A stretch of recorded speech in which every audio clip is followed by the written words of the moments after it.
Soyez tous bénis dans le nom de Jésus-Christ de Nazareth.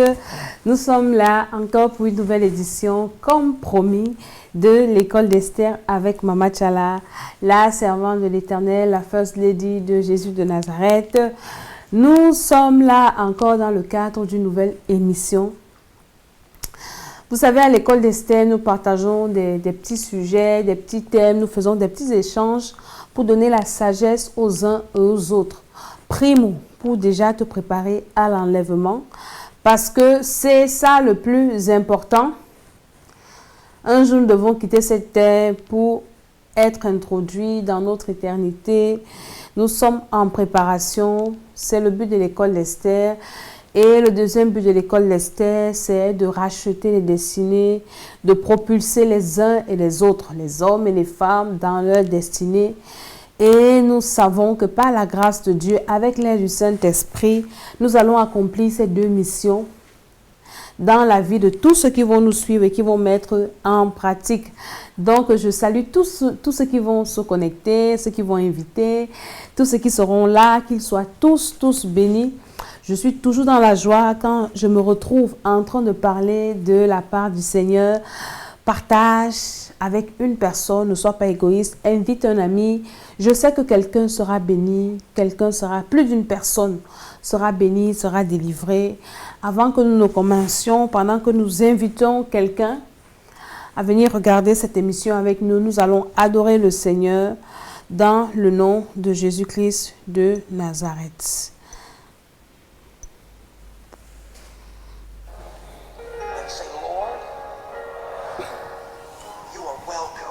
You are welcome. Nous invitons le Seigneur dans notre émission.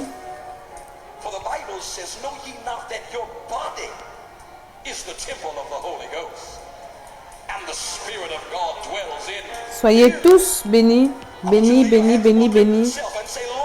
dans le nom de Jésus-Christ.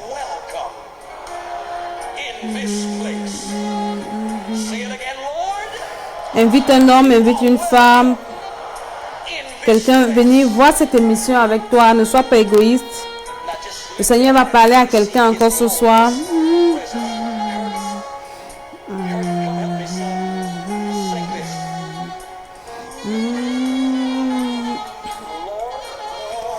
Lord, you are welcome in this place. Lord, you are welcome in this place. Lord, you are welcome in this place. Have your way.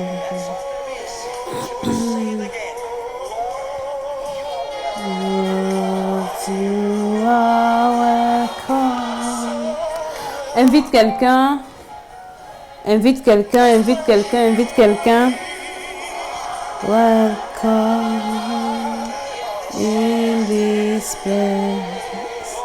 Lord, you are welcome in this place. Have your way.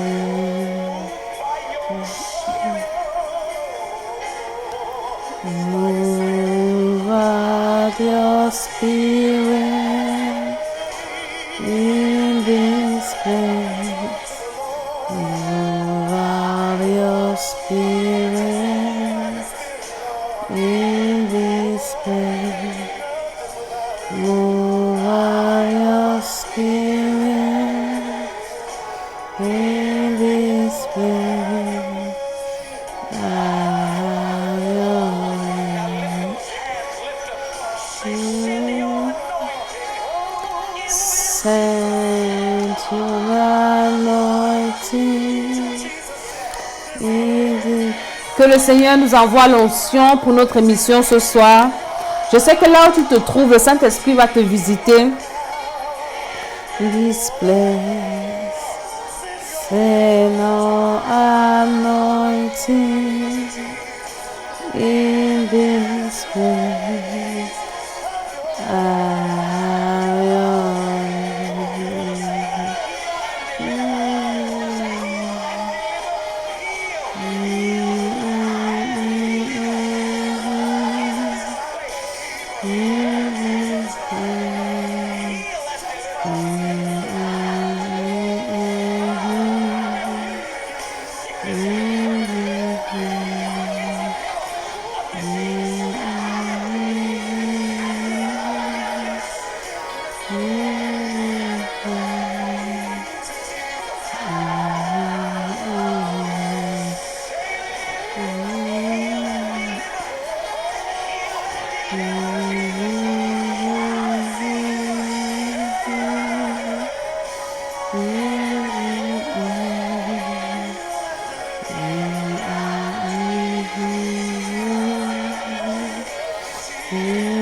Alléluia, je vous salue encore dans le merveilleux nom de notre Seigneur Jésus-Christ de Nazareth. Nous allons parler de quelque chose de très important ce soir, mais avant de commencer, nous allons déjà inviter le Seigneur au travers de son esprit dans notre émission, dans nos maisons, dans nos cœurs, dans nos âmes, dans nos esprits. Nous allons l'inviter parce qu'il est le même et il est le seul. Nous disons merci à Dieu pour la grâce qu'il nous a accordée de voir un jour nouveau. Merci pour la protection, merci pour le souffle de vie, le mouvement, l'être, tout ce que tu as fait pour nous, nous sommes reconnaissants. Et maintenant ce soir, nous voulons partager ta parole, nous prions dans le nom de Jésus, que tu pardonnes nos fautes et nos manquements, Seigneur. Je prie au nom de Jésus, que je diminue et que tu croisses et que je sois un canal fidèle que tu utilises pour parler à un homme, pour parler à une femme, pour libérer l'esprit, le cœur, l'âme, la vie de quelqu'un au nom de Jésus.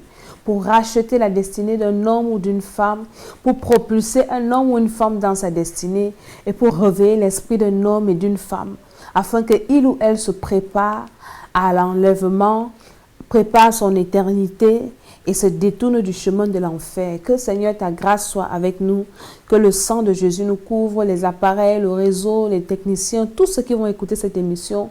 Nous nous cachons tous dans le sang de Jésus. Nous prenons autorité contre toute contradiction, tout esprit d'attaque, les mauvaises interprétations. Nous détruisons cela dans le nom de Jésus-Christ. Amen, amen et amen et amen. Je vais commencer.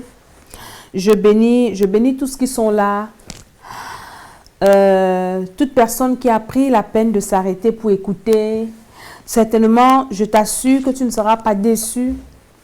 Tu vas écouter quelque chose qui va révolutionner ton esprit, qui va t'apporter une connaissance de plus à ta vie. Hier, j'ai reçu un témoignage dans ma messagerie Messenger qui parlait d'une dame qui était décédée il y a 4 ans et qui est revenue. Et il y a beaucoup de personnes qui sont surprises que ces choses existent. Et j'expliquais à une sœur qui me posait la question, je lui disais que c'est pas étonnant. Nous avons entendu parler des choses comme ça dans notre ministère. Au Cameroun, on parle du Congo, on parle du FAMLA, des gens qu'on vend. En fait, tu meurs avant le jour que Dieu a destiné que tu meurs. Et tu ne vas pas mourir. On récupère ton esprit et on t'envoie travailler quelque part d'autre. Et pendant ce temps, tu travailles. La personne qui t'a vendu récupère l'argent et s'enrichit de plus en plus. Donc, on appelle ça le FAMLA, on appelle ça le Congo. Et si la personne a la grâce, parce que nous avons reçu un homme de Dieu qui a fait la sorcellerie, qui nous avait expliqué ça, il disait, si la personne a la grâce, quand vous allez dans les deuils, si vous voyez les cadavres qui pleurent, vous allez voir, parfois il y a des cadavres qui pleurent. Le corps pleure, le corps transpire.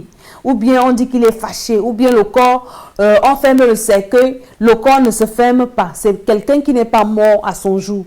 S'il y a un homme de Dieu qui est loin et qui prie, la personne là peut se réveiller. Et nous avons également expliqué qu'il y a également des corps qui gonflent. Donc en fait, vous voyez, les corps qui ne sont pas normaux, qui manifestent, ce sont des personnes qui ne sont pas mortes leur jour. Donc, ça peut arriver. C'est pour ça que c'est important de croire au Seigneur Jésus. Il y a des personnes, quand je regarde les gens s'amusent. Le monde, c'est compliqué. Le diable est descendu avec une fureur. La Bible dit qu'il est descendu cherchant qui va dévorer. Il sait qu'il lui reste un peu de temps. Il y a des gens qui disent qu'on aime trop parler du diable. Le diable n'existe pas. Regardez les choses comme ça. Le Seigneur permet que ça arrive pour que les hommes et les femmes commencent à croire. Croyez qu'il n'y a que Jésus-Christ pour te protéger. Quand tu as Jésus de Nazareth, tu ne peux pas mourir avant ton temps. Le Seigneur va te protéger. Il y a tellement de choses qui se passent ici dehors. Le monde est compliqué. Le diable existe. La sorcellerie existe. L'enfer existe. Quand le diable te tue avant ton temps, c'est pour t'amener en enfer. Parce qu'il ne te permet pas le temps de te repentir. Quand tu es un enfant de Dieu, si tu meurs, tu ne peux pas être vendu au camp pour aller travailler pour quelqu'un. Et je disais à cette soeur que quand vous voyez les entreprises, vous pensez que tous ceux qui travaillent dans les entreprises là sont des personnes normales? Il y a des personnes qu'on a vendues dans un pays, ils se retrouvent dans un autre pays. C'est pour ça qu'il y a des gens qui reconnaissent leurs personnes dans d'autres pays, dans d'autres villes. Mais tu connais que la personne était morte. Tu sais que la personne était décédée. La seule protection, c'est dans le Seigneur Jésus-Christ de Nazareth. Et je vais commencer par là comme je commence toujours. Je dis que tant que tu es venu sur la terre-ci, tu dois aller soit au ciel, soit en enfer. Et ça se prépare maintenant. Mon ami, toi qui es en train de m'écouter là, peut-être le Seigneur permet que tu m'écoutes pour sauver ton esprit. Peut-être que toi, on t'avait déjà vendu au con. Tu te rêves la nuit que tu es en train de défricher les champs de cacao. Tu te réveilles le matin, tu es fatigué. Après, tu vas mourir d'une mort bizarre. Alors qu'il y a quelqu'un dans ta famille qui vend les âmes à Satan pour s'enrichir. Ça existe. Ça existe. Et si le Seigneur permet, cette femme qui est revenue, elle fera peut-être son témoignage. On dit qu'on l'a amenée chez un pasteur. Ça veut dire que certainement sa famille a cru. Et peut-être qu'ils étaient en train de prier. Je ne sais pas ce qui s'est passé. On va toujours écouter. Toi qui es en train de m'écouter, tu dis que le diable n'existe pas, la sorcellerie n'existe pas, on parle trop de Satan. Jésus est venu sur la terre parce qu'il savait que Satan existait. Si Satan n'existait pas, Jésus n'allait pas venir sur cette terre. Faisons attention, donnons nos vies au Seigneur, recevons Jésus-Christ comme notre Seigneur et Sauveur. Et ce n'est que ce Jésus de Nazareth qui va nous donner le Saint-Esprit. Et c'est le Saint-Esprit qui va nous préserver du mal. De ce genre de choses. Quand tu as un enfant de Dieu et qu'on veut vendre ton esprit, on veut te vendre dans ce genre de commerce satanique, on veut vendre ton âme. Pendant qu'on appelle ton esprit sur le miroir s'explose. Parce que le Saint-Esprit qui est en toi ne permet pas que le diable t'utilise. Seuls les enfants de Dieu sont à l'abri de ces choses. Si quelqu'un n'est pas un enfant de Dieu, tu es la proie de Satan. Il peut faire de toi ce qu'il veut. Il peut décider de faire de ta vie ce qu'il veut. Jésus, c'est la protection. Je vous ai fait mon témoignage ici que nous, c'est la sorcellerie. Moi, par exemple, qui m'a fait connaître le Seigneur. Parce que dans notre famille, c'était la sorcellerie. On ne savait plus à quel sens se vouer. On allait chez les féticheurs et finalement, les féticheurs étaient incapables de résoudre nos problèmes. Et c'est comme ça qu'on s'est tourné vers le... Pourtant, on allait à l'église dans la religion. Mais dans cette religion, on ne nous avait pas fait comprendre que Jésus guérissait, Jésus protégeait. Et il n'y avait pas la puissance du Saint-Esprit. C'était une religion morte. On ne parlait pas de la nouvelle naissance. Mais quand on a rencontré le vrai Jésus, le ressuscité, c'est Jésus-là qui est capable de te protéger contre les puissances des ténèbres. Les sorciers qui nous oppressaient ont témoigné, disant que là où vous êtes partis, on ne vous voit plus. Je t'invite à recevoir ce Jésus. À la fin de mon émission, je vais te conduire au Seigneur. Et si tu es à Paris, je vais te donner l'adresse de notre église. Là, on se retrouve pour que tu viennes persévérer avec nous. Si tu n'es pas à côté, je te conseillerais d'aller voir, de demander une église réveillée où on prêche la nouvelle naissance, le Saint-Esprit, et tu vas persévérer là-bas. Jésus, c'est la protection. Jésus est le meilleur choix. Il nous donne, garantit d'abord la vie éternelle, qui est la meilleure chose, et la vie sur la terre. C'est pour ça que je te parle souvent de deux destinées. Ta destinée céleste et ta destinée terrestre. Parce que Jésus te garantit de toutes ces choses. Quand tu reçois Jésus, d'abord tu es sûr que tu vas aller au ciel. Si tu mets sa parole en pratique et si tu persévères dans ses voies, la deuxième chose, c'est que sur la terre, le Seigneur Jésus va prendre soin de toi. Comme un père prend soin de son enfant, comme un époux prend soin de son épouse, il prendra soin de toi. Il va te délivrer. Peut-être dans ta famille, la sorcellerie de ta famille va te protéger, des liens, de tout ce dont tu as besoin. Il va pourvoir à tes besoins sur la terre. Je n'ai pas dit qu'il va te rendre milliardaire. Il peut te rendre milliardaire si il voit que ces milliards vont servir à son œuvre. Mais il va te donner le pain quotidien. Quand tu reçois Jésus, tu ne mendies pas ton pain. Le Seigneur prend soin de toi. C'est pour ça que je ne peux ne pas parler de ce Jésus. C'est lui qui a fait de moi celle que je suis. Sans Jésus, je ne suis rien. Parfois, je pense, je dis, Anne, si je n'avais pas Jésus, qu'est-ce que je serais devenue? Comment les gens vivent sans le Seigneur, c'est impossible. Et maintenant, si toi, tu as reçu le Seigneur, mon ami, mon frère, ne t'amuse pas avec ton salut. Parce qu'à tout moment, tu peux le perdre. Si tu t'amuses, le diable peut te voler ton salut. Et le diable, qu'est-ce qu'il fait? Le diable, ce qu'il fait, c'est d'amener les enfants de Dieu à vivre dans le péché. Et une fois que tu es dans le péché, tu as attristé le Saint-Esprit t'a quitté, tu es exposé. Satan cherche à ôter ta vie parce qu'une fois qu'il ôte ta vie dans le péché là, c'est fini. Tu as perdu ton salut et tu vas en enfer. Donc, menons une vie de repentance. Demandons au Seigneur de nous préserver du mal. Demandons au Seigneur la grâce toujours de nous repentir. Dis au Seigneur que Seigneur ne permet pas que je quitte cette terre sans avoir confessé mes péchés. Ne permet pas que je meure dans mon péché. Ne permet pas que je meure sans repentance. Parce que c'est le grand danger. C'est pour ça que vous allez voir beaucoup de personnes, elles ont persévéré jusqu'à la fin à un moment de leur vie. À un moment de leur vie, un péché, paf, elle meurt dans le péché. Et c'est un gâchis. Prions les uns pour les autres que le Seigneur nous préserve, que le Seigneur nous garde, afin que nous ne rations pas le banquet de l'agneau. À quoi nous servirait-il de gagner le monde entier, d'avoir la gloire du monde, d'avoir les richesses du monde, si c'est pour perdre nos âmes? C'est d'abord le but principal de l'école d'Esther. Rappeler à quelqu'un que le salut de ton âme est le plus important, que Jésus revient bientôt. Alors ne te permets pas de vivre n'importe comment. Ne sois pas à l'aise dans le péché. Quand tu pêches, tu dois être mal à l'aise. Ça, c'est la caractéristique de quelqu'un qui a le Saint-Esprit. Une personne qui vit dans le péché n'a pas de remords. Mon ami, le Saint-Esprit t'a quitté depuis.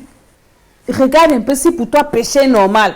Si tu mens et puis tu es à l'aise quand tu mens, tu n'as même pas une fois qui te dit que ah, là tu as menti, répands-toi. Mon ami, c'est que tu es déjà loin.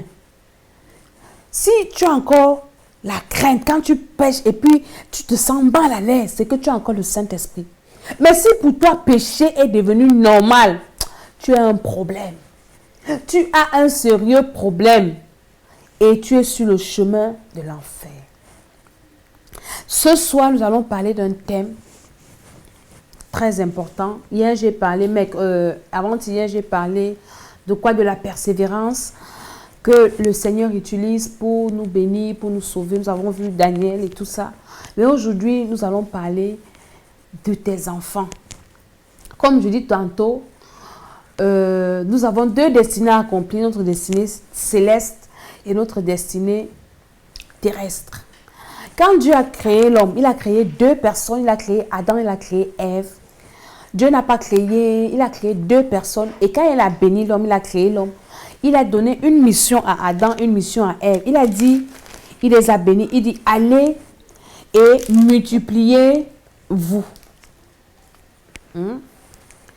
Donc ça veut dire que la multiplication humaine est une bénédiction. En d'autres termes, avoir des enfants, c'est une bénédiction, c'est Dieu qui avait prévu. C'est pour ça que quand Dieu même, il bénissait les femmes en Israël, il disait qu'il n'y aura pas de femmes stériles. Dieu a béni l'homme afin que l'homme et la femme se multiplient.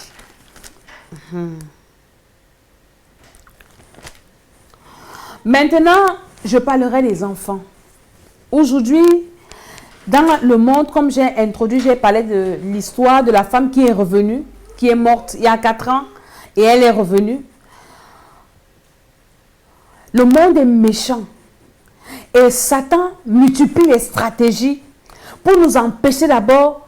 Le but principal du diable, c'est de nous amener en enfer, nous empêcher d'arriver au ciel. C'est pour ça que vous allez voir tout ce qui se passe. La sorcellerie, les pratiques mystiques, les pratiques maléfiques. Le but principal, la mort. Parce qu'il sait qu'une fois que tu meurs, sans être en bonne relation avec Dieu, tu vas directement en enfer. Il te récupère. C'est pour ça que vous voyez la guerre dans le monde. J'ai également vu une publication dans mon WhatsApp. On m'a envoyé aujourd'hui que le président russe a fermé toutes les églises dans son pays. Pourquoi? Parce qu'il faut qu'il y ait la mort spirituelle. Et une fois qu'il n'y a plus les églises, le Saint-Esprit est parti, ça sera les morts, les morts, les morts. Et tous ces morts-là, regardez un peu dans les guerres, les premières guerres mondiales et tout ça. Tous ceux qui sont morts là, ils allaient où? Ils sont morts sans le Seigneur. Ça veut dire qu'ils ont ravitaillé l'enfer. Donc le but du diable, c'est d'amener les hommes et les femmes en enfer. Maintenant, qu'est-ce qu'il fait? Pour t'amener en enfer, il faut qu'il te presse d'abord. Il te fasse souffrir. Maintenant, tu auras les enfants. Le gars va détruire tes enfants. Quand le diable ne peut pas te détruire toi-même, je parle surtout aux enfants de Dieu, même pas seulement les enfants de Dieu, à tout le monde. Quand il ne peut pas te détruire, il ne peut pas te tuer, il va passer par tes enfants pour te nuire. Il va passer par tes enfants pour que tu sois dans le chagrin toute ta vie. Et quelqu'un qui n'a pas la paix dans sa maison ne peut pas être heureux. Et aujourd'hui, on va parler des enfants. Je disais dans le titre que personne, rien ni personne n'utilise ton enfant contre ta vie, contre ta destinée. Dans notre ministère, nous avons un ministère de délivrance. Et dans ce ministère, nous avons écouté des choses. Vous voyez des petits enfants, quand les gars commencent à raconter la sorcellerie. Donc, quand le diable ne peut pas t'atteindre, il introduit les esprits de sorcellerie dans tes enfants. Et ces enfants-là deviennent tes ennemis. C'est pour ça que je viens réveiller l'esprit de certains parents. Être parent, ce n'est pas seulement ceux qui ont mis au monde. Tu peux avoir des gens chez toi, des gens que le Seigneur te confie, ou bien même un orphelinat, même dans ta famille.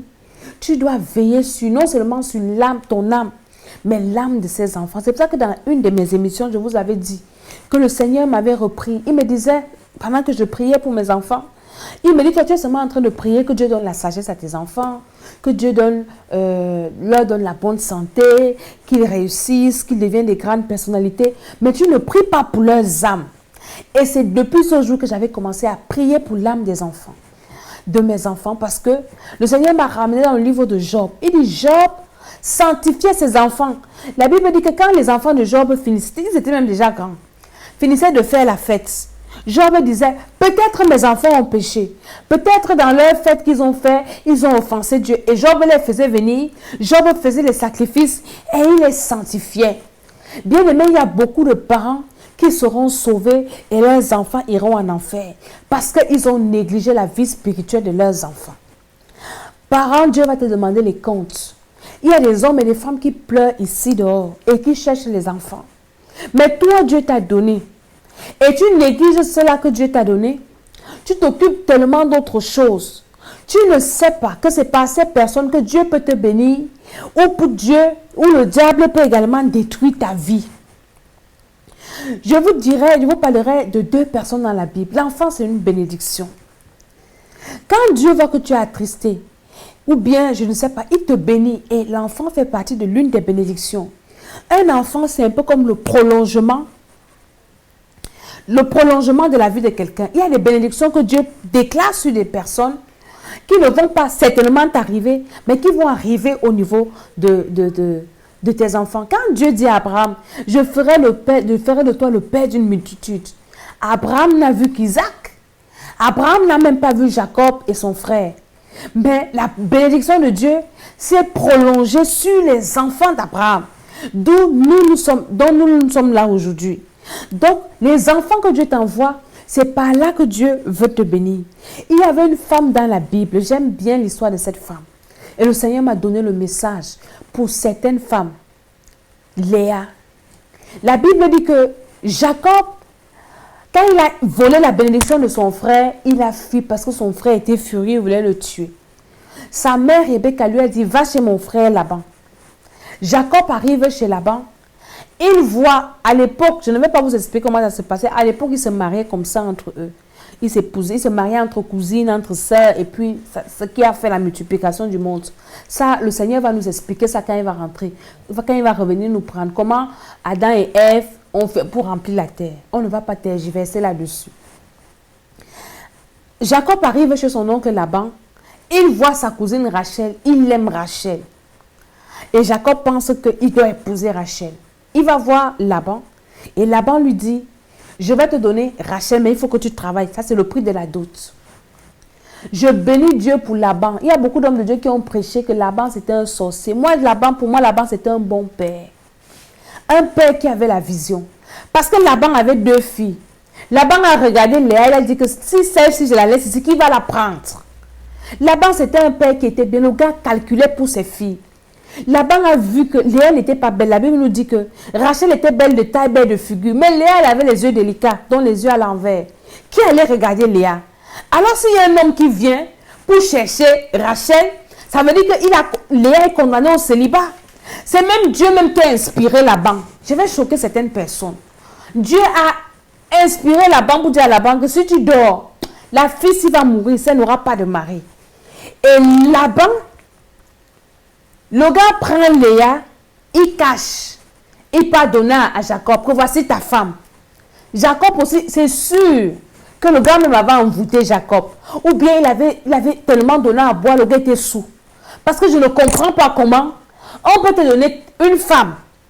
Tu ne reconnais pas que ce n'est pas ta femme. Tu finis de dormir avec la femme et c'est le matin que tu te rends compte que vraiment ce n'est pas ma femme. Comment ça peut se passer? Si on ne t'a pas envoûté, si tu n'es pas sous, ou bien tu as les yeux fermés. Maintenant, concours de circonstances, Léa se retrouve dans les bras de Jacob. Et Jacob, le matin, après avoir couché avec Léa, se rend compte, comment il n'a pas, dans la chambre, comment il n'a pas vu que c'était pas Rachel. Dieu a seulement béni Léa comme ça.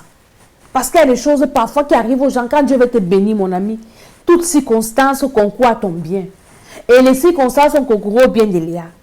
Le matin, le gars se rend compte que ce n'est pas la femme pour laquelle que j'ai demandé, pour laquelle j'ai donné la dot. Il va voir le beau-père. Pourquoi tu me fais ça? Le beau-père lui dit que non. Chez nous, c'est que... Donc, c'est maintenant que le beau-père lui explique que la petite sœur ne va pas en mariage avant la grande sœur. Donc, le beau-père n'a pas expliqué avant, parce que s'il expliquait avant, Joseph pouvait dire que mon frère reste avec tes filles, je vais chercher ailleurs. Donc, le gars a utilisé la ruse. Et c'est comme ça que Léa se retrouve dans un mariage. Léa se retrouve dans un mariage. Léa n'est pas aimée. Léa est abandonnée. Déjà qu'elle n'est pas belle. Et ce n'est pas pour elle qu'on a donné la dot. Mais maintenant, Laban donne aussi Rachel. Ma Bible dit. On va lire d'abord. Genèse 29, verset 16. Il est écrit. Or, Laban avait 2 filles. L'aînée s'appelait Léa et la cadette Rachel. 29, verset 17. Léa avait les yeux délicats, mais Rachel était belle de taille et belle de figure. J'appuie ce que je dis par la parole de Dieu.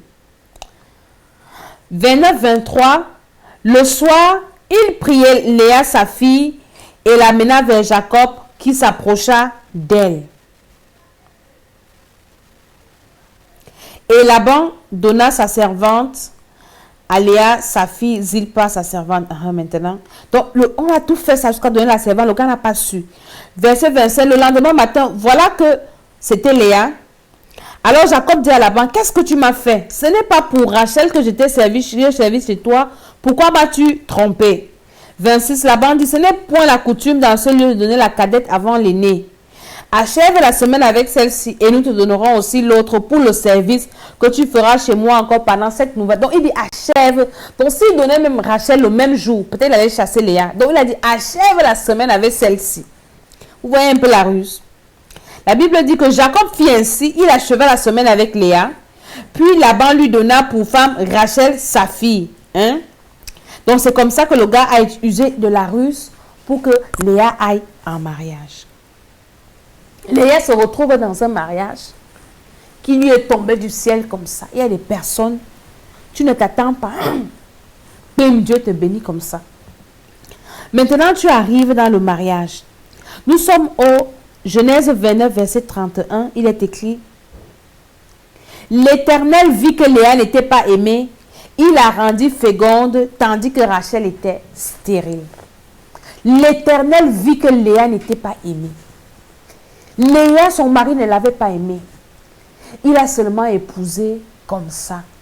J'ai lu la publication d'un homme de Dieu hier, ça m'a fait rire. Il a dit dans sa publication que les hommes qui disent à leur concubine là qu'ils n'aiment pas leur femme, ça les amuse. Donc tu n'aimes pas une femme et tu fais 4 enfants avec elle, ça veut dire que tu fais 4 enfants avec ton ennemi. Donc, Jacob n'aimait pas Léa, mais il a quand même fait des enfants avec elle. Et Léa était malheureuse. Elle se retrouve dans un foyer où son mari ne l'aime pas, où son mari ne la regarde pas, où son mari ne la considère pas, où son mari la rejette, où son mari a dit qu'il a pitié d'elle. Vous ne savez pas si tu es arrivé dans une relation où l'homme a pitié de toi. La Bible dit que Léa était malheureuse. Léa était malheureuse au point où Dieu a vu sa souffrance. Et il a dit à Léa, comme tu es malheureuse, je vais te bénir. Et vous connaissez la bénédiction que Dieu a donnée à Léa. Dieu l'a rendue féconde, nous dit la Bible. L'Éternel vit que Léa n'était pas aimée. Il l'a rendue féconde. Tandis que Rachel était stérile. Donc si Léa, qui n'était pas aimée, n'a couché pas, c'est sûr qu'on allait la chasser du mariage. Donc Dieu a vu. Dieu a vu que même si Rachel est stérile, Jacob, comme il l'aime, il va garder la femme. Mais comme l'autre ne l'aime pas, il faut qu'on trouve quelque chose qui va la permettre de rester dans son foyer. Beaucoup de personnes aiment Rachel. Moi, quand je prêche, je dis que je suis Léa. Parce que c'est de Léa qui n'était pas aimée qu'est sorti Jésus de Nazareth, Judas. Judas, la tribu de laquelle est sorti Jésus. Léa qui n'était pas aimée. Pourquoi? Parce que Dieu a vu sa souffrance. Léa n'était pas aimée et Dieu l'a rendue féconde. Ça veut dire que Dieu a béni Léa avec des enfants. La plupart des fils de Jacob sont venus de Léa. Léa a fait des enfants. Dieu a béni Léa, Dieu a béni Léa, Dieu a béni. Elle a fait des fils, des fils, des fils, jusqu'à elle a fait une fille. Elle a donné sa servante à Jacob. Sa servante a fait des filles. Et sa sœur également. Comme elle voyait qu'elle ne faisait pas d'enfants, elle a donné la servante. Jusqu'à ce que le Seigneur a fait. Rachel, Dieu s'est souvenu de Rachel. Et il lui a donné un enfant. Après, Rachel est morte. Qui est resté avec Jacob? C'est Léa. Ça veut dire quoi? Ça veut dire que l'enfant est important. Si Dieu voit que quelqu'un souffre et décide de bénir cette personne avec les enfants, ça veut dire qu'avoir un enfant est une bénédiction. Quelle que soit la manière que tu as ton enfant.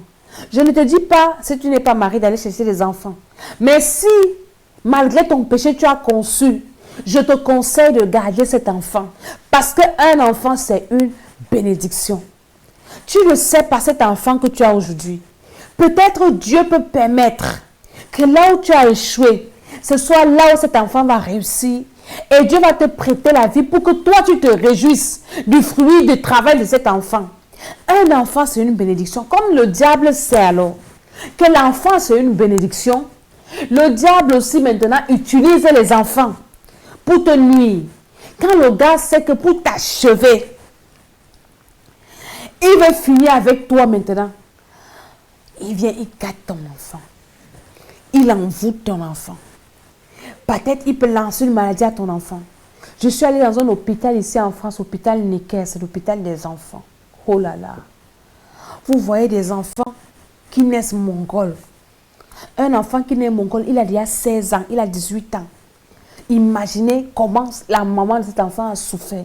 Pendant 18 ans, tu as un enfant qui ne parle pas, un enfant qui ne mange, qui n'a pas tous ses sens, un enfant qui ne marche pas. Donc, dès que tu as accouché cet enfant, toute ta vie s'est arrêtée. L'enfant est devenu fou.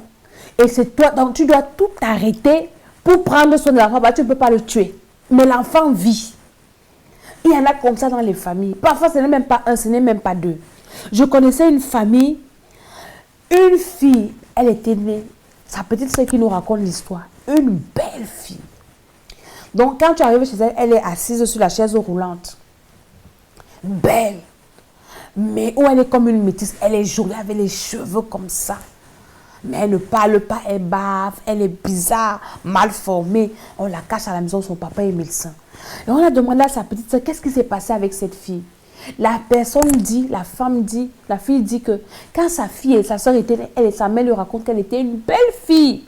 Et la belle-mère est venue à la maison. Elle a pris le bébé, elle a posé sur la chèvre. C'est depuis le jour-là que l'enfant là est devenu comme ça. Les gens qui se moquent de moi quand je leur parle de Jésus là, vous allez venir m'insulter. Si tu vas venir m'insulter, peut-être dans la maison tu es un mongol. Un enfant qui est seulement en train de faire un autiste, un ceci, cela. Mais quand on te parle de Jésus, tu commences à parler le français, tu commences à dire ceci, peut-être parce que tu es en Europe, parce que tu es ceci, parce que tu es cela.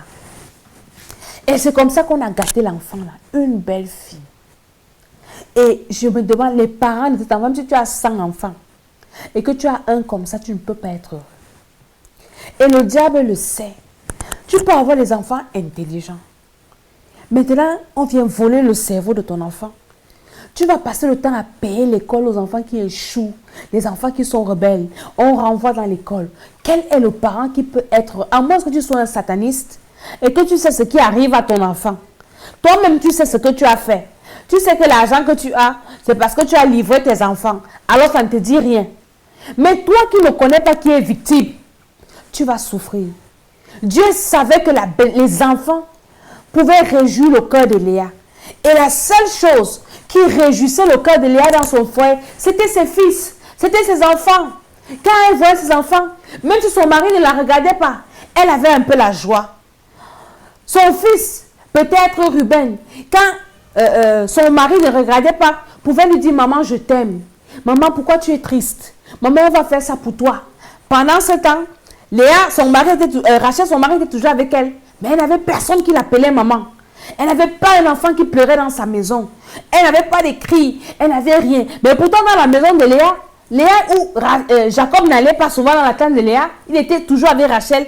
Il y avait la joie, il y avait les cris, il y avait ceci. Au point où il y a un verset dans la Bible où Jacob passait le temps avec Rachel. Et la Bible dit que le fils de Léa avait ramené les mandragores.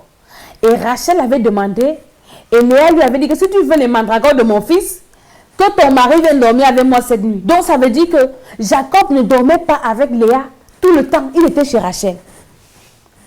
Est-ce que vous comprenez? Maintenant, le diable sait que ce sont ces enfants-là qui vont faire ta joie. Ce sont eux qui vont réjouir ton cœur. Il y a des parents, quand il a fini de souffrir pour l'enfant, quand l'enfant est promu, l'enfant travaille, le père respire, la mère respire. Quand la fille va en mariage, le père ou bien la mère aussi respire. Et c'est ton enfant-là qu'on gâte. Dis avec moi que Satan, rien ni personne, ne va utiliser mes enfants contre ma destinée. Et la plupart de ces choses arrivent aux personnes ignorantes. Aux personnes qui n'ont pas la connaissance. Moi, je me souviens de ma mère qui est partie en mariage. Elle connaissait quoi? Elle ne connaissait rien du tout. Quand son travail, c'était d'accoucher les enfants. Quand elle accouche les enfants, ce sont les hommes et les gens qui viennent donner les noms. Dès qu'elle accouche, on voit. Ici, là, elle va s'appeler comme ça. L'autre, voici le nom. Donc, elle me racontait que moi, je n'avais pas la bouche. J'accouchais seulement. Parfois, elle accouche. La belle-sœur vient porter l'enfant et pas avec. On ne sait pas là où elle part avec. L'autre dit que oui, ça c'est mon homonyme, il part avec. Et ça se passe comme ça dans les familles. Quand tu n'as pas la connaissance, c'est pour ça que je vous parle. Quand tu n'as pas la connaissance, et c'est cette connaissance que je viens partager avec toi. Maintenant, la personne qui a porté ton enfant est partie avec, tu sais qu'il a fait quoi avec l'enfant? Tu sais qu'elle a déclaré quoi sur l'enfant? Tu sais qu'on a donné quoi à ton enfant? Et ton enfant grandit. C'est comme ça que l'enfant vient faire la sorcellerie inconsciente. C'est comme ça que l'enfant était bien. L'enfant est parti en vacances quelque part. Elle revient. La sagesse est partie. L'enfant devient rebelle, têtu, mal élevé. Tu ne sais plus ce qui se passe. L'enfant commence à faire les cauchemars la nuit, à avoir les maladies bizarres. On a déjà logé un esprit dans ton enfant pour tes nuits. Ça fait que tout ce que tu parles dans ta maison, ils écoutent. Nous avons reçu ces jours-ci au Temple des Nations un jeune garçon. Son père est ici en Europe, il a épousé une femme. Son père l'a eu en Afrique avec une autre femme. Maintenant, son père le fait venir. Quand il vient à la maison, l'enfant, on lui a donné, son grand-père, donc le père du père, lui a donné la sorcellerie en Afrique, avait pour mission de venir détruire le foyer de son père. C'était sa mission. Maintenant, il arrive ici en Europe. Il vient détruire le foyer de son père. Et l'enfant témoigne. Il dit, sa mission c'était d'ouvrir les portes. Et ouvrir les portes comment? Il arrive, il fait seulement tout pour que les gens s'énervent dans la maison. Et heureusement pour ce couple, parce que le couple était sur le point de divorcer, la femme priait. Je veux parler à une femme. C'est à nous que Dieu a donné le fardeau. Est-ce que tu pries pour ta maison? Est-ce que tu pries pour tes enfants? Est-ce que tu pries pour les gens qui habitent chez toi? Parce que si tu n'es pas une femme de prière, le diable va utiliser tous ceux qui sont dans ta maison pour te nuire. Et la femme a commencé à prier. La femme a senti qu'il y a quelque chose qui ne va pas. Dieu a commencé à révéler à la femme ce que l'enfant la faisait dans la maison. Et le père, comme les hommes sont, ils ne croient jamais. Et après, la femme s'est calmée. Elle a dit que si je parle beaucoup, elle m'a dit que je n'aime pas l'enfant-ci. Et l'enfant a commencé à faire.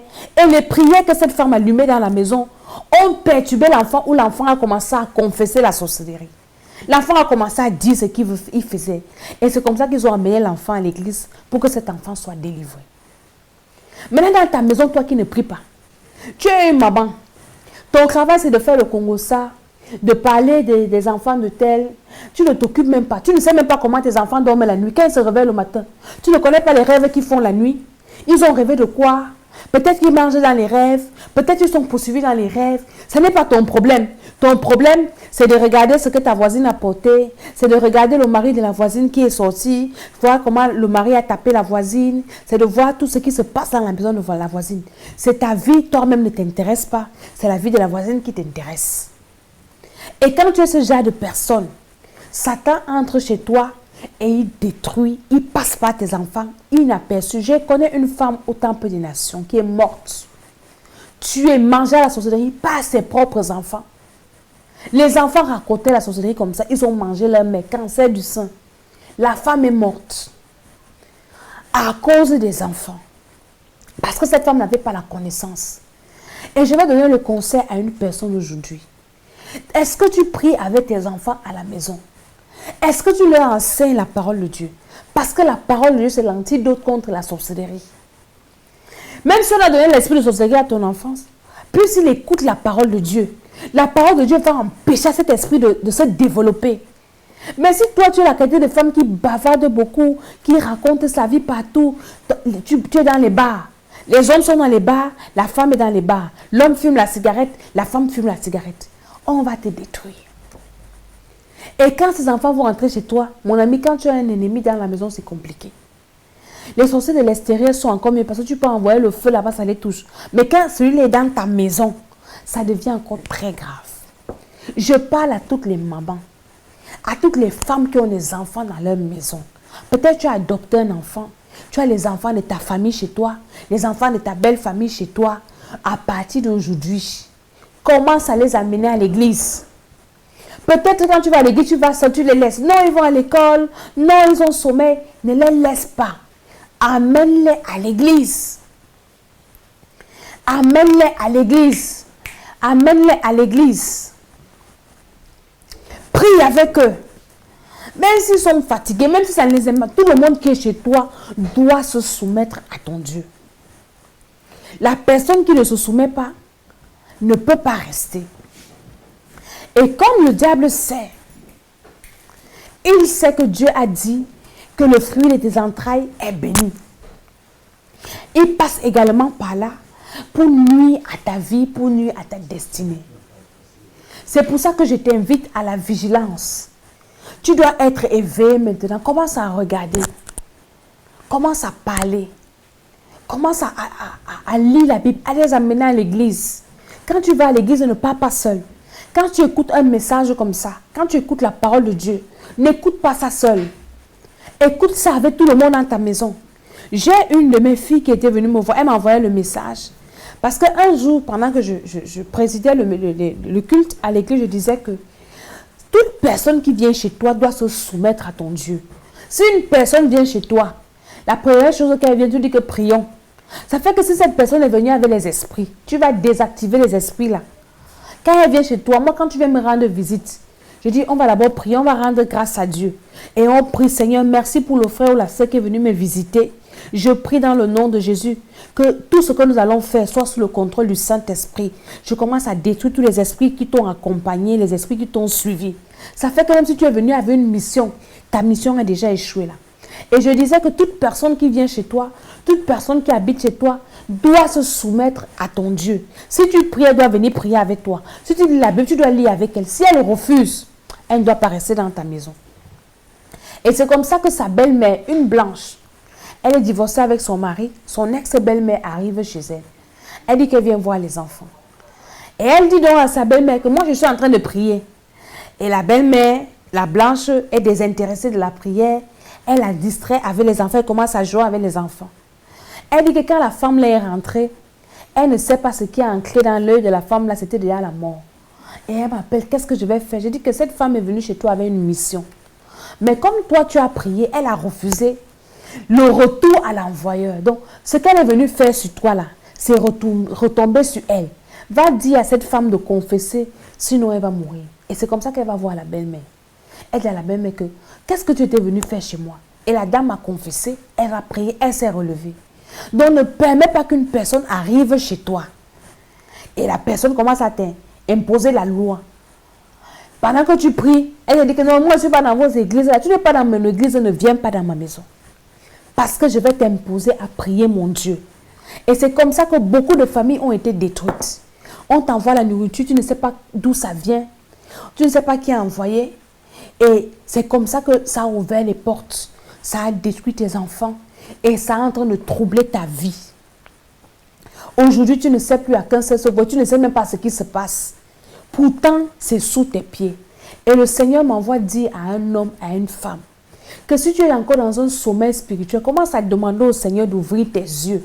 Dis à Dieu, Seigneur, que ta lumière luise, afin que je vois tout ce qui se passe autour de moi que je ne vois pas. Et le Seigneur va commencer à te faire remarquer certains comportements bizarres. Le Seigneur va commencer à te faire remarquer des choses que tu trouvais que c'était normal. Et une fois que tu as remarqué qu'il y a des choses qui sont anormales, mon ami, si tu ne connais pas prier, commence à chercher le Seigneur. Parce qu'un féticheur ne peut pas te protéger. Un design de bonne aventure ne peut rien t'apporter comme solution. Il ou elle va seulement t'apporter des solutions pour t'enfoncer, des soi-disant solutions qui vont t'enfoncer.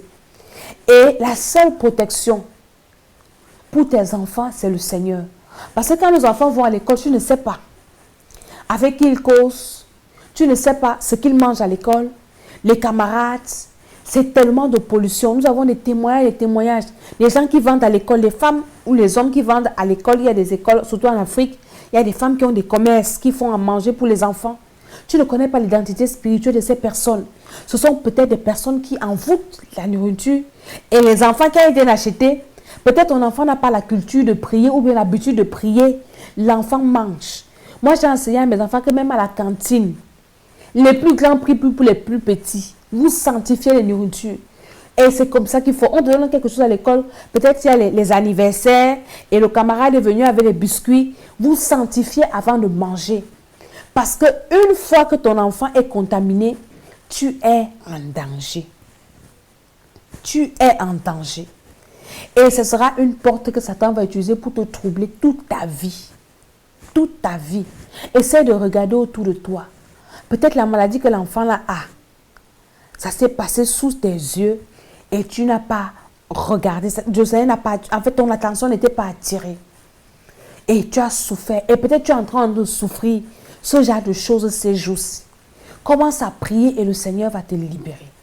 Commence à prier, le Seigneur va ouvrir les portes. Et c'est possible. Une fois que le Seigneur te révèle, toi qui as déjà la révélation, toi qui as déjà le Seigneur, tu as le Saint-Esprit, tu as le pouvoir de combattre. Tu as le pouvoir de détruire. Tu as le pouvoir de révoquer. Tu as le pouvoir d'arracher. Tu as le pouvoir d'arranger ce qui avait été détruit. Quelqu'un est en train de me dire que c'est comme ça que son père était mort.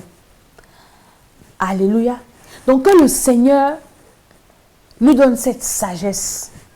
Je vais continuer ce thème. Je vais m'arrêter là aujourd'hui. Commence à regarder autour de toi. Qu'est-ce qui se passe? Demande à Dieu ce soir de commencer à ouvrir tes yeux. Commence à causer avec tes enfants. Quand ils se réveillent le matin, comment vous avez dormi? Quels sont les rêves que vous avez faits?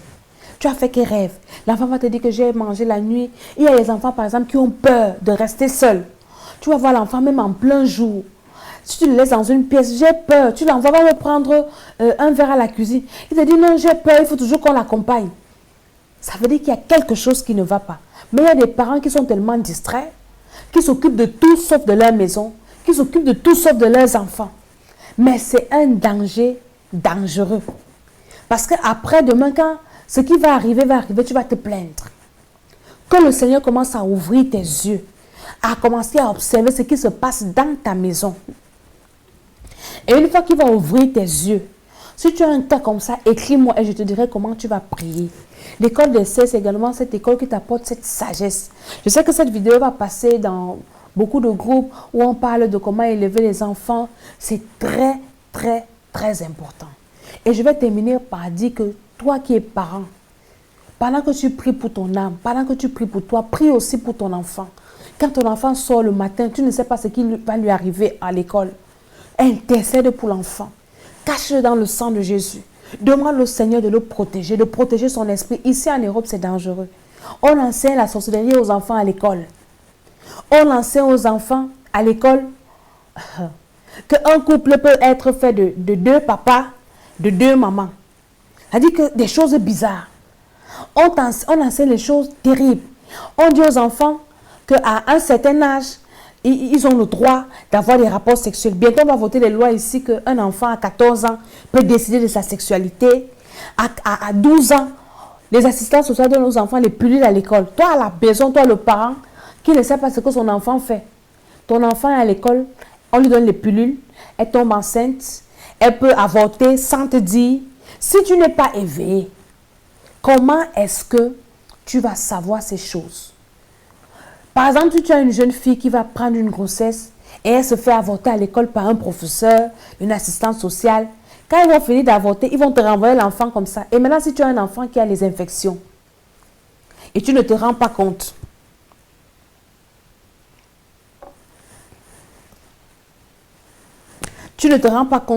l'enfant vient, elle est malade, et que c'est ton seul enfant. Et après, tu te rends compte quand c'est trop tard, on amène l'enfant à l'hôpital, peut-être l'enfant meurt, ou bien on décide qu'il faut enlever son utérus. Si c'est ton seul enfant, tu es condamné à ne jamais être grand-mère ou grand-père. Pourquoi? À cause de ta négligence. Voilà comment est-ce que le diable peut utiliser ton enfant pour te nuire. Ou bien ça sera un enfant avec lequel tu seras dans les hôpitaux toute ta vie. Tu n'auras pas de paix. Tout l'argent que tu vas travailler, c'est pour amener dans les hôpitaux. Chers parents bien-aimés, soyons vigilants, que le Seigneur réveille nos esprits afin que nous prenions soin de nos maisons. Parce que notre avenir se trouve dans nos maisons. La Bible dit que celui qui ne prend pas soin des siens ou bien de ceux de sa famille est pire qu'un infidèle. L'apôtre Paul le dit, pire qu'un infidèle.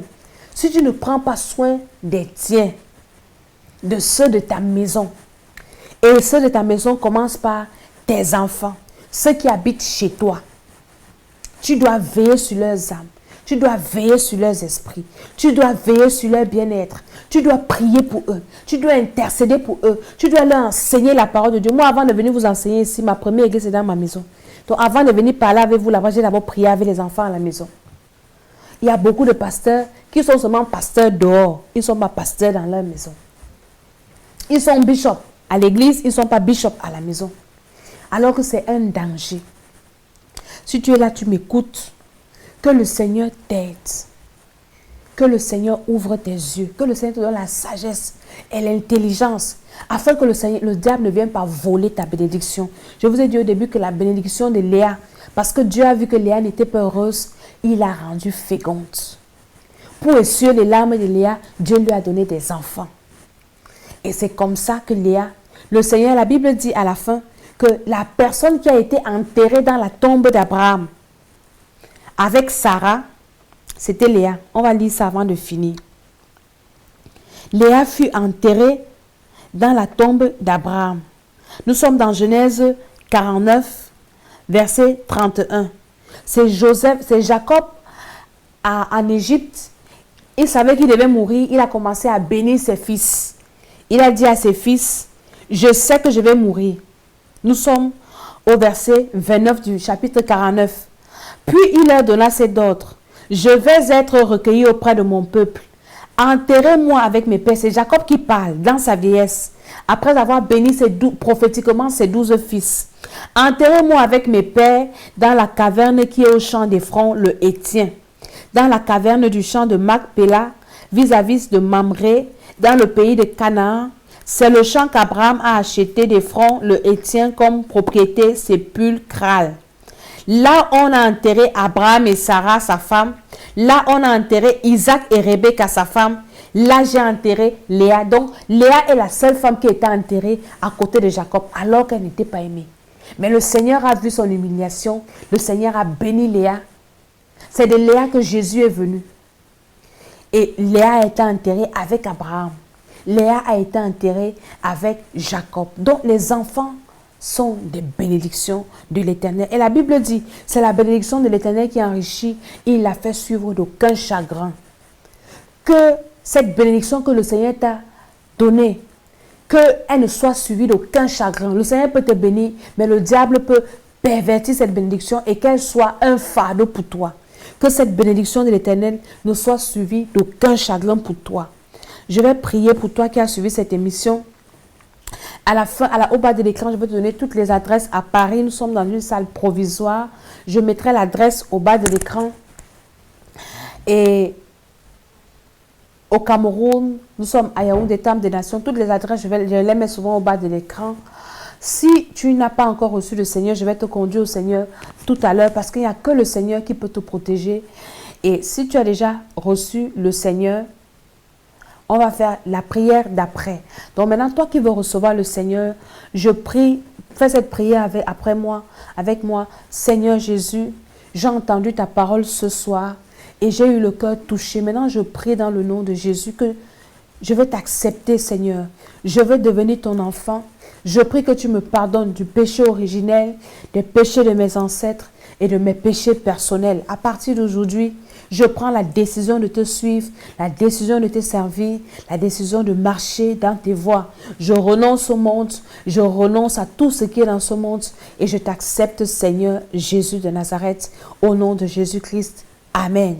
Tu as fait cette prière. Maintenant, je vais prier pour toi et je vais prier également pour toi qui as déjà reçu le Seigneur et afin que le Seigneur ouvre tes yeux ce soir, que le Seigneur te révèle tout ce que l'ennemi est en train de faire dans ta maison, que ce soit près de toi, que ce soit à l'extérieur.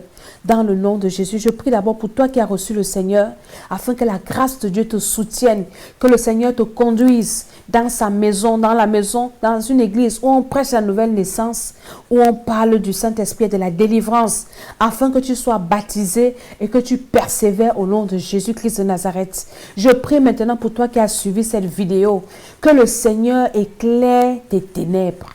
Tu étais dans les ténèbres et tu ne voyais rien autour de toi. Je prie que le Seigneur ouvre tes yeux, afin que tout ce qui est en train d'être fait dans ta maison ou bien ailleurs contre toi, que le Seigneur te révèle cela. Et quand il va te révéler, que tu reçois, que tu aies maintenant la force de détruire ces choses au nom de Jésus. Parce que la Bible dit que tout ce qui est révélé est condamné par la puissance du Saint-Esprit. Que tout ce que Satan a fait contre tes enfants, tout ce qu'il a fait contre ta bénédiction, que cela soit nul et sans effet au nom de Jésus-Christ de Nazareth. Et que la paix que tu avais perdue, que tu retrouves cette paix maintenant au nom de Jésus-Christ. Amen, amen, amen. Toutes les adresses, je les mettrai au bas de l'écran. Nous allons continuer dans ce thème parce que c'est un thème très très important, que Satan n'utilise personne pour nuire à ta destinée. Ne permets pas au diable d'entrer dans ta maison afin de te détruire, que le Seigneur ouvre tes yeux. Et je sais qu'à partir d'aujourd'hui, comme tu as écouté ces choses, le Seigneur va commencer à attirer ton attention sur des petites choses que tu pensais que c'était normal. Et tu vas voir comment, une fois que tu découvres cette chose, tu sais prier, prends autorité, commence à détruire, commence à révoquer, commence à renoncer à ces choses. Et tu verras que la gloire de Dieu va se manifester. Soyez bénis dans le nom de Jésus-Christ de Nazareth. Merci d'avoir été des nôtres encore ce soir. Que le Seigneur vous bénisse. Ne soyez pas égoïste. Ne regardez pas cette émission seule, cette vidéo seule. Invitez un ami, vous la voir également. Partagez-la avec quelqu'un.